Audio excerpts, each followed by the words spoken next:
Drama से गुड्डी की हर आने वाले एपिसोड काफी इंटरेस्टिंग होते जा रहे हैं। तो नाज़रीन आपको बताते चले कि इस ड्रामा के इस एपिसोड में क्या होगा। लेकिन उससे पहले अगर आपने हमारे चैनल को सब्सक्राइब नहीं किया तो काइंडली कर दीजिए सब्सक्राइब। तो आप चलते हैं वीडियो की तरफ। जैसा कि आप देख रहे हैं कि फातिमा की तरफ जाने की शाजिया ने उसको इजाज़त दे दी है, लेकिन ये इजाज़त ज़्यादा देर तक नहीं चलेगी। क्योंकि औरंगजेब को जैसे ही इस बारे में पता चलता है और वो कहता है कि आखिर तुम्हारा दिमाग तो खराब नहीं हो गया, आखिर तुम कैसे उसको वहां पे जाने की इजाजत दे सकती हो। मैं तुम्हें पहले भी यही कह रहा था कि उसको इन लोगों से दूर रखो, क्योंकि यहाँ पर उसका जाना किसी रिश्ते कम नहीं है। अगर वो कोई भी बात घर की इधर उधर कर देगी तो क्या होगा। तुम चंद पैसे बचाने के चक्कर में उसको वहां पे भेज रही हो। जिस पर शाजिया कहती है कि अरे भाई, नहीं बोलेगी, नहीं मुंह खुलेगी, मुझे पता है उसका, वो कभी भी मेरी परमिशन के बगैर कुछ भी नहीं बोल सकती है। इसलिए बेहतर यही है कि आप इस बात से बिल्कुल बेफिक्र हो जाएं। लेकिन जब देखेंगे कि औरंगजेब जानता है कि कहीं ना कहीं इस बच्ची के मुंह से सारा कुछ उगल पड़ेगा और इसकी याददाश्त काफी ज्यादा तेज है, लेकिन इसके बावजूद शाजिया उसको वहां पर जाने से नहीं रोकती है। लेकिन जी आप देखेंगे कि गुड्डी दिन ब दिन काफी ज्यादा परेशान होती जा रही है और काफी डरती भी है। लेकिन इस बात को सोच के खामोश हो जाती है कि आखिर वो अपने दिल की बात किससे करे और किससे कहे कि उसके दिल में क्या चल रहा है और क्या नहीं चल रहा है। खैर वो काफी ज्यादा खामोश हो चुकी है और परेशान हो चुकी है। लेकिन घर के कामों में शाजिया ने फिर से उसे इसी तरह से इन्वॉल्व कर लिया है और हर वक्त घर के काम करवा करवा कर बच्ची बेचारी का बुरा हश्र कर दिया है। इसके बाद आप देखेंगे कि औरंगजेब कहता है कि आखिर तुम ऐसा क्यों कर रही हो। अहमद मुस्कान से बोलो कि अपने रवैये में थोड़ी सी तब्दीली लाए। ऐसा करना बिल्कुल भी ठीक नहीं है। बस मैं यही कहना चाहता हूँ कि अभी बड़े तरीके से चलो, क्योंकि ऐसा करने से सबको मसला बन सकता है। लेकिन शायद तुम्हें इन सब बातों की समझ ही नहीं आ रही है और तुम समझ रही हो कि मैं अपने से ही सब कुछ कह रहा हूँ। बस तुम्हें ये बात मैं समझाने की कोशिश में हूँ, लेकिन शायद तुम्हारे इस दिमाग में ऐसी बातें बैठना बिल्कुल नामुमकिन सी बात है।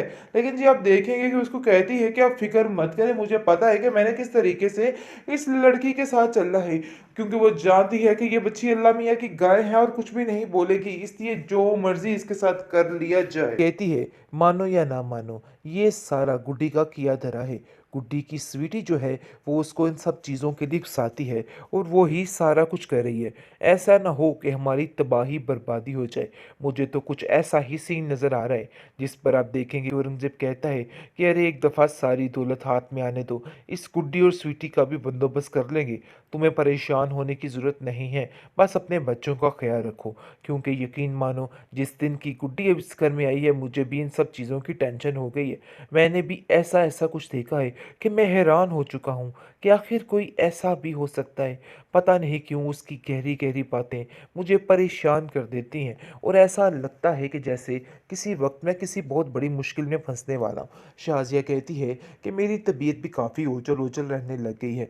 ऐसा लग रहा है कि स्वीटी कोई कारनामे सर अंजाम दे रही है जिसकी वजह से हमारे बच्चों की और हमारी कुछ भी ठीक नहीं हो पा रहे। इस पर आप देखेंगे कि वो गुड्डी से कहती है कि गुड्डी मुझे सही से बताओ कि क्या हो रहा है और क्या चल रहा है। आज तुम्हें साफ साफ मुझे बताना ही होगा, क्योंकि मैं बड़ी देर से नोट कर रही हूँ कि तुम्हारे साथ कोई ऐसी शैतानी ताकत है जिसकी वजह से सारा सिस्टम ख़राब हो रहा है। लेकिन आज तुम्हें मुझे बताना होगा। जिस पर साफ साफ कह देती है कि मेरे पास ऐसा कुछ भी नहीं है, बस मेरी मदद तो अल्लाह ताला करते हैं। मैंने तो ऐसा कुछ भी नहीं किया है। स्वीटी तो एक गुड़िया है, वरना वो किसी के साथ कुछ बुरा अच्छा कैसे कर सकती हैं। चची जान, आपको गलतफहमी हुई है। बेहतरीन ड्रामा सीरियल गुड्डी की इस एपिसोड में आप देखेंगे कि अब इन सब लोगों के बुरे दिन आने शुरू हो चुके हैं। ऐसे ऐसे कमाल हो रहे हैं कि देख के हैरत दंग रह रही है। आप देखेंगे कि स्वीटी सारा माजरा देख रही थी कि इन लोगों ने किस तरह से उस बेचारी को लूटना चाहा और क्या कुछ किया और कितनी चालाकी के साथ सब कुछ किया। लेकिन स्वीटी को इस बात का इल्म है कि गुड्डी बेचारी कुछ नहीं बोलेगी और खामोश रहेगी, लेकिन वो इन सब चीज़ों को संभालना बड़े अच्छे तरीके से जानती है। आप देखेंगे कि पहले तो औरंगज़ेब को ऐसा मज़ा चखाएगी और दूसरी तरफ जहांगीर, उसकी भी तबाही शुरू हो चुकी है। इशरत ने तो ऐसे आंखें फेरी हैं कि पता नहीं क्या हो गया। गुड्डी बेचारी जहांगीर की खबर लेने आ पहुंचती है और कहती है कि खालू जान को क्या हो गया। आप देखेंगे कि औरंगजेब उसको साथ लेके आता है और वो बड़े ही तरीके के साथ कहता है कि हमें बस इनका पता पूछना था, इसके अलावा कुछ नहीं। लेकिन बड़ी ही बेदर्दी के साथ इशरत उसको वहां से निकाल देती है, जिस पर शाहजे कहती है कि देख लिया तुमने अपनी खाला का हाल, देखो कोई ऐसा भी करता है। गुड्डी, तुम्हारे साथ ये सलूक इशरत का मुझे बिल्कुल भी पसंद नहीं आया। इशरत को तुम्हारे साथ ऐसा नहीं करना चाहिए था। अरे वो ऐसा कैसे कर सकती है? तुम्हारे साथ इतना खिलौना मजाक कैसे हो सकते? इस पर गुड्डी कहती है कि मैंने भी तो उनके साथ कुछ अच्छा नहीं किया है। आखिर मैं उनसे कैसे अच्छे की उम्मीद रख सकती हूँ? उनको कैसे मैं छोड़ कर आई थी? उनका भी तो ऐसा ही बनता है। इस पर वो गुड्डी को कहती है कि तुम फिक्र मत करो, तुम्हारे लिए तुम्हारे चचा चची ही काफ़ी हैं। तुम्हें एक परेशानी की ज़रूरत नहीं है और ना ही इधर उधर देखने की ज़रूरत है। देखो, इन बातों को लेके परेशान मत होना। लेकिन दूसरी तरफ इशरत को कहीं ना कहीं इस बात की समझ आ चुकी है कि अल्लाह जाने माजरा क्या है। कुछ ना कुछ तो ऐसा हुआ है जिसकी वजह से घर में इतनी बेसुकूनी हो गई है। जिस दिन की गुड्डी को इस घर से निकाला है, हमारे घर में तो हर चीज़ की बरकत ख़त्म होकर रह गई है। कुछ भी ठीक नहीं हो रहा है। बहुत परेशान हो चुकी है इशरत, क्योंकि वो जानती है कि हम लोगों ने बहुत ज़्यादा दिल दुखाया है गुड्डी का।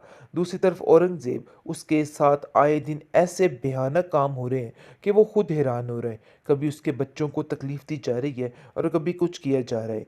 ये सारा कुछ शाज़िया जो है वो देख रही होती है और कहती है, मानो या ना मानो, ये सारा गुड्डी का किया धरा है। गुड्डी की स्वीटी जो है वो उसको इन सब चीज़ों के लिए उकसाती है और वो ही सारा कुछ कर रही है। ऐसा ना हो कि हमारी तबाही बर्बादी हो जाए।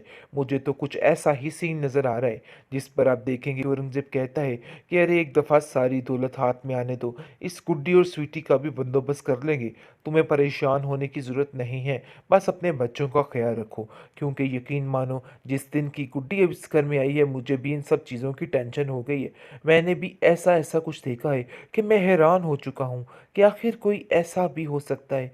पता नहीं क्यों उसकी गहरी गहरी बातें मुझे परेशान कर देती हैं और ऐसा लगता है कि जैसे किसी वक्त मैं किसी बहुत बड़ी मुश्किल में फंसने वाला हूँ। शाजिया कहती है कि मेरी तबीयत भी काफ़ी ओझल ओझल रहने लग गई है। ऐसा लग रहा है कि स्वीटी कोई कारनामे सर अंजाम दे रही है, जिसकी वजह से हमारे बच्चों की और हमारी कुछ भी ठीक नहीं हो पा रहे। इस पर आप देखेंगे कि वो गुड्डी से कहती है कि गुड्डी, मुझे सही से बताओ कि क्या हो रहा है और क्या चल रहा है। आज तुम्हें साफ साफ मुझे बताना ही होगा, क्योंकि मैं बड़ी देर से नोट कर रही हूँ कि तुम्हारे साथ कोई ऐसी शैतानी ताकत है जिसकी वजह से सारा सिस्टम ख़राब हो रहा है। लेकिन आज तुम्हें मुझे बताना होगा। जिस पर साफ साफ कह देती है कि मेरे पास ऐसा कुछ भी नहीं है, बस मेरी मदद तो अल्लाह ताला करते हैं। मैंने तो ऐसा कुछ भी नहीं किया है। स्वीटी तो एक गुड़िया है, वरना वो किसी के साथ कुछ बुरा अच्छा कैसे कर सकती हैं? चची जान, आपको गलतफहमी हुई है।